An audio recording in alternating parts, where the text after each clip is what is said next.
بسم اللہ الرحمن الرحیم اللہم صلی وسلم وبارک علی حبیبک سیدنا و شفیعنا و کریمنا و طبیبنا و مولانا محمد وعلی آلہ و صحبہ وبارک وسلم۔ محترم دوستو، مکرم رفیقو، معزز سامعین و ناظرین، السلام علیکم ورحمۃ اللہ وبرکاتہ۔ دوستو، ہم سب آج کلاس نمبر 36 میں حاضر ہیں۔ 36 کلاس نمبر 36 بھیا آج ہونے والی ہے۔ پھر یہ سبق کے حساب سے بھی وہی ہے، یہ سبق نمبر 36 بھیا ابھی شروع ہونے والا ہے۔ تو اب تک جتنی کلاسز ہو چکی ہیں ان کی تعداد تقریباً 35 مکمل ہو چکی۔ یہ 36ویں کلاس ہوگی۔ اس کے اندر ایک خاص سبق آپ کے سامنے پیش کیا جا رہا ہے۔ دوستو، کلاس کے آغاز سے پہلے اللہ کا نام درج کیا جا رہا ہے۔ اللہ کے نام سے اس کلاس کا بھی آغاز ہو رہا ہے۔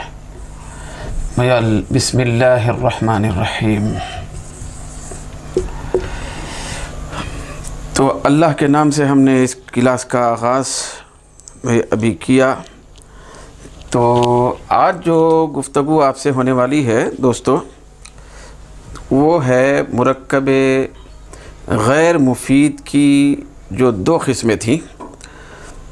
تو 2 قسموں میں سے ایک قسم کا نام تھا مرکب تقییدی، دوسری قسم کا نام تھا مرکب غیر تقییدی۔ تو اس سے پہلے گفتگو ہو چکی ہے۔ یہ دیکھیے، مرکب غیر مفید، تو اس کی ایک قسم کا نام تھا مرکب تقییدی، دوسری قسم کا نام ہے مرکب غیر تقییدی۔ اس کے سلسلے میں سیر حاصل گفتگو ہو چکی ہے۔ تقییدی کا مطلب کیا ہے، غیر تقییدی کا مطلب کیا ہے۔ تو اس میں سے مرکب تقییدی جو تھا دوستو، ہم نے اس کے تحت میں 2 قسمیں پڑھی تھیں۔ مرکب تقییدی یعنی بعد میں آنے والا جو لفظ ہے، 2 لفظ ہیں، 2 جز ہیں، 2 لفظ ہیں، اس میں سے جو دوسرے نمبر کا لفظ ہے، دوسرے نمبر کا جو جز ہے وہ پہلے والے لفظ کے لیے قید کا کام کر رہا ہے۔ وہ مضاف مضاف الیہ موصوف صفت، یہ بحث آپ کے سامنے آ چکی ہے۔ اس کے اندر مضاف جو ہوتا ہے وہ پہلے ہوتا ہے، مضاف الیہ بعد میں آتا ہے۔ تو بعد میں آنے والا جو مضاف الیہ ہے، پہلا جو مضاف ہوتا ہے، تو وہ ایک دوسرے لفظ کے لیے کیا ہے، قید کا کام کرتا ہے۔ جیسے زید کا غلام ہم نے کہا، تو دوسرے والا لفظ پہلے والے لفظ کے لیے قید بنتا ہے۔ جیسے زید کا غلام، غلام زیدن ہم نے کہا تھا۔ تو غلام اگر سادہ حساب سے بولا جائے، مطلق ایسی آزاد انداز میں، تو غلام کس کا بھی ہو سکتا تھا، رشید کا، فرید کا، محمود کا، حامد کا، کس کا بھی غلام ہو سکتا تھا۔ لیکن جیسے ہی ہم نے اس کی نسبت زید کی طرف کر دی تو اب وہ زید کا خاص ہو گیا ہے۔ تو اب فرید، رشید، حمید، ابراہیم، اسماعیل وغیرہ کا غلام نہیں ہوگا۔ تو دوسرے والا جو لفظ ہے مضاف الیہ، زید کا لفظ، یہ پہلے والے لفظ یعنی غلام کو مقید کر دیا زید کے ساتھ، دوسرے کے ساتھ نہیں، زید کے ساتھ مقید کر دیا۔ تو اسی طریقے سے موصوف صفت کے بارے میں بھی ہم نے پڑھا تھا دوستو، کہ پہلے ہوتا ہے موصوف، بعد میں آتا ہے صفت عربی زبان میں۔ تو دوسرے والا جو لفظ ہے وہ صفت ہے، جو اچھائی یا برائی بیان کرنے کے لیے لایا جاتا ہے، پہلے والے لفظ کی اچھائی برائی۔ جیسے مثال کے طور پہ قلم جدید، نیا قلم، تو قلم کے بعد جدید کا جو لفظ آیا ہے تو یہ صفت ہے دوستو۔ قلم کے بارے میں یہ حالت بیان کی جا رہی ہے اس کی کہ وہ نیا ہے، تو اس کی ایک خوبی اور اچھائی بیان کی جا رہی ہے دوسرے والے لفظ سے، جدید کے لفظ سے۔ تو پہلے والا لفظ موصوف کہلایا، دوسرے والا لفظ صفت کہلایا۔ تو یہ جو دوسرے والا لفظ آیا ہے جدید کا، تو یہ بھی پہلے والے لفظ کو مقید کرنے کے لیے آیا ہے۔ جیسے مثال کے طور پہ اگر ہم سادے حساب سے کہتے کہ قلم، قلم، تو اب وہ نیا بھی ہو سکتا تھا، پرانا بھی ہو سکتا تھا. تو اب جدیدن کا لفظ جیسے ہی اس کے ساتھ چسمہ کیا گیا، لگایا گیا، تو اب پرانے ہونے کا خیال ختم ہو گیا، نئے ہونے کا تصور ہی بن گیا. تو اس طرح یہ نئے کا جو لفظ ہے، جدیدن کا لفظ ہے، یہ قلم کے لفظ کو مقید کر دیا اپنے ساتھ. کیا وہ نیا ہی ہوگا، قدیم اور پرانا نہیں ہوگا. تو اس کو کہتے ہیں مرکب تقییدی. تو اس کے تحت میں دوستو ہم نے لکھا تھا مرکب اضافی، پھر اس کے ساتھ ہم نے لکھا تھا کہ مرکب توصیفی. یہ دیکھیے مرکب توصیفی، یہ مرکب تقییدی کی دو قسمیں تھیں. پھر اس کے بعد رہ گیا تھا دوستو، بچا ہوا ہے مرکب غیر تقییدی. تو اس کی تقریباً 3 قسمیں آتی ہیں.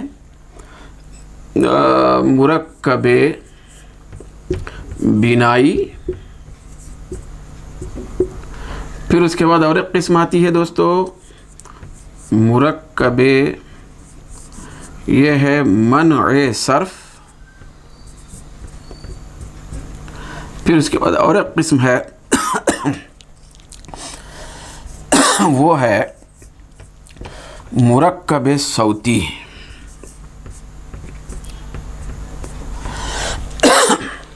یہ 3 قسمیں ہو گئی. مرکب غیر تقییدی کی 3 قسمیں ہیں، مرکب تقییدی کی 2 قسمیں تھیں. تو آج کا جو سبق ہے، آج کی جو کلاس ہے، مرکب غیر تقییدی کی 3 قسموں کے سلسلے میں ہے. تو مرکب غیر تقییدی کا مطلب آپ نے جان لیا ہے کہ اس کے اندر بھی 2 لفظ ہوتے ہیں. پھر ایک پہلا لفظ ہوتا ہے، ایک دوسرا لفظ ہوتا ہے. مگر اس کی طرح اضافی اور توصیفی کی طرح بعد میں آنے والا جو لفظ ہے وہ پہلے والے کے لیے قید نہیں بنتا. کیا نہیں بنتا؟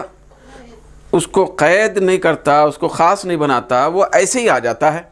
دوسرے والا لفظ مقید کرنے کے لیے نہیں آتا، خاص بنانے کے لیے نہیں آتا. تو اس کو کہتے ہیں مرکب تقییدی. تو اس کی 3 قسمیں ہیں دوستو. بھئی ایک ہے مرکب بنائی. کیا ہے بولیے؟ مرکب بنائی. تو ان میں سے ہر قسم کے اندر 2 الفاظ ہوتے ہیں، 2 الفاظ ہوتے ہیں.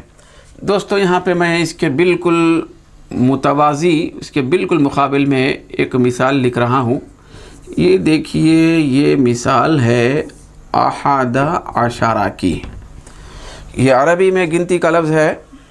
تو عربی کی گنتی کے حساب سے بھی بعد میں سبق ہوگا، لیکن ابھی سر دست یہاں پہ ہم کو یہ مرکب بنائی اور صوتی اور منع صرف کے بارے میں جاننا ہے. تو یہ دیکھیے عربی کے اندر گنتی میں 11 کو 11 کہا جاتا ہے، 11، پھر 12، 13، 15. تو اس طرح 19 تک ایک عدد چلتا ہے خاص شکل میں. بھئی 11، 19، 16، ایسا اس طرح کا خاص ایک گنتی کا لفظ چلتا ہے. تو اس میں دوستو اصل میں ہوتا یہ ہے کہ یہ جو 11 کا لفظ ہے یہ الگ ہوتا ہے لفظ اصل میں. پھر 10 کا جو لفظ ہے یہ بالکل مستقل پرسنل طور پہ الگ لفظ ہے. یہ الگ تھا. یہ دیکھیے ایک کو ہم احدن کہتے ہیں، اور یہ دیکھیے عشرن کا مطلب ہوتا ہے 10. تو یہ ایک الگ لفظ تھا. پھر عشرن جو تھا وہ ایک الگ لفظ تھا. ہم کو کہنا تھا 11، تو یہ 1 کے معنی والا ہوا، یہ 10 کے معنی والا ہوا. کیا ہوا؟ 1 کے معنی والا، 10 کے معنی والا. 2 الگ الگ لفظ تھے. دونوں الگ الگ لفظوں کو، اور یہ اگر ہم 11 کا لفظ کہنا چاہیں تو اس طرح کہنا تھا کہ 1 اور 10. کیا کہنا تھا؟ بھئی 1 اور 10، کیونکہ 10 اور 1 مل گئے تو 11 بنتا. 1، 2 اور 10 یہ 12 ہے، 3 اور 10 یہ 13 ہے. تو اس طرح ایک پہلا عدد ایک دوسرا عدد دونوں ملا کے ایک 11، 12، 13، 14، 15، 16، 17، 18، 19 تک کے عدد بنائے جاتے ہیں. تو دوستو 2 الگ الگ لفظ تھے. پھر یہ اس نوعیت کا تھا. بھئی 11 و 10، اس طرح تھا اصل میں. بھئی 11 و 10، بھئی 1 اور 10. تو اس میں سے یہ وا کو حذف کر دیا گیا، اس کو چھپایا گیا، اس کو چھپایا گیا۔ تو اب احدن عشرن تھا تو اس کو ایک بعد میں آپ کو معلوم ہوگا کہ مبنی وغیرہ کے سلسلے میں جب گفتگو ہوگی تفصیلی طور پہ تو یہ بات آپ کے سامنے آئے گی۔ وہ ہو گیا، اس کے بعد وہ احد عشرہ، یہ ہو گیا ہے احد عشرہ۔ تو دوستو آپ ملاحظہ فرما رہے ہیں کہ دیکھیے یہ واو جو تھا وہ چھپا دیا گیا ہے، وہ نکال دیا گیا ہے، مگر دوستو اس میں آپ دیکھ رہے ہیں کہ ایک یہ لفظ ہے اور ایک یہ لفظ ہے، احدہ کا ایک لفظ ہے، عشرہ کا ایک لفظ ہے، دو لفظ ملے ہوئے ہیں لفظ دو، دونوں کو ملا دیا گیا ہے۔ جیسے ہی دو لفظ مل گئے تو وہ ہو گیا مرکب، یہ بات تو طے ہوگی۔ دو لفظ آپس میں مل گئے تو وہ کیا ہو گیا؟ مرکب ہو گیا۔ تو احد عشرہ یہ ہو گیا مرکب، اس کو مرکب کہیں گے۔ تو اب اس میں سے ہوتا یہ ہے کہ یہ جو واو تھا اس کو نکال دیا گیا تو وہ واو ملحوظ بھی ہوگا۔ واو کو بھائی یہ جو دوسرے لفظ کے اوپر جو واو تھا اس کو مانا بھی جائے گا، واو تھا یہ مانا جائے گا۔ کیا کیا جائے گا؟ دو لفظ الگ الگ تھے اور درمیان میں واو تھا اور دونوں کو اکٹھا کیا گیا، مرکب ہو گیا، لیکن پھر بھی وہ جو واو ہے اس کو تسلیم کیا جائے گا، مانا جائے گا۔ کیا بول کے مانا جائے گا؟ احد عشرہ بولا جائے گا، لیکن اس کے اندر پوشیدہ طور پر آپ کو ماننا پڑے گا کہ 1 اور 10 کی بات ہو رہی ہے، 1 اور 10 کی۔ تو بہرحال یہ نوعیت ہو گئی اس کی احد عشرہ کی۔ کون سی نوعیت ہو گئی بھئی؟ احدہ، پھر عشرہ کی نوعیت ہو گئی ہے۔ اسی طریقے سے 19 عشرہ تک چلتا ہے معاملہ، 19 تک۔